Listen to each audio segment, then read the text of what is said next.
आज जो हमारा विज़िट हुआ है ये सैनिटरी इंजीनियर्ड लैंडफिल साइट जो कि स्वीप के अंडर बन रहे थे, तो यहाँ के तकरीबन 2 सेल रेडी हो चुके हैं। फेज़ सेल 1 जो है इस साइड पे आप देख सकते हैं, ये तो 100% रेडी है और ये हम विद इन डेज़ इंशाल्लाह टेक ओवर करेंगे, इसको ऑपरेट करेंगे।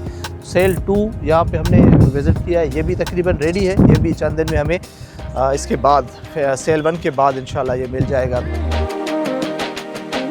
टेकिंग ओवर होने जा रही है इनकी सैनिटरी इंजीनियर्ड लैंडफिल साइट की, तो इस सिलसिले में आज हमारा विज़िट हुआ था। तो हमें बड़ी खुशी हुई है कि आज जिस दिन का इंतज़ार था कि साल से 2022 से हमारा ये प्रोजेक्ट चल रहे थे और हमें हैंड ओवर होने जा रहे हैं अभी, तो ये हमारे लिए बाइस फ़ख्र है।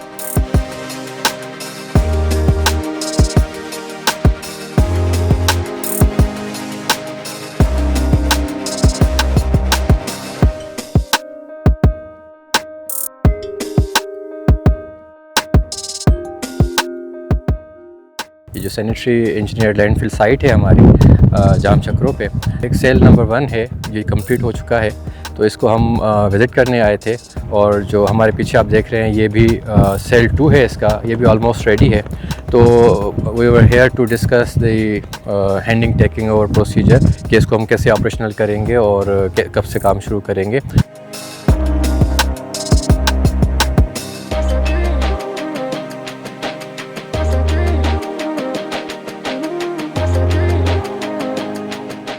बहुत ज़बरदस्त इनिशिएटिव है, इंशाल्लाह इससे बहुत हमें फ़ायदा होगा सॉलिड वेस्ट मैनेजमेंट बोर्ड को। और कार्बन फाइनेंसिंग के भी कुछ प्रोजेक्ट हम इसी प्लेटफॉर्म से इंशाल्लाह हम प्रपोज़ किए हैं, हम उस पर भी काम कर रहे हैं, तो वो भी इंशाल्लाह ताला हमारे पाया तकमील तक पहुँचें।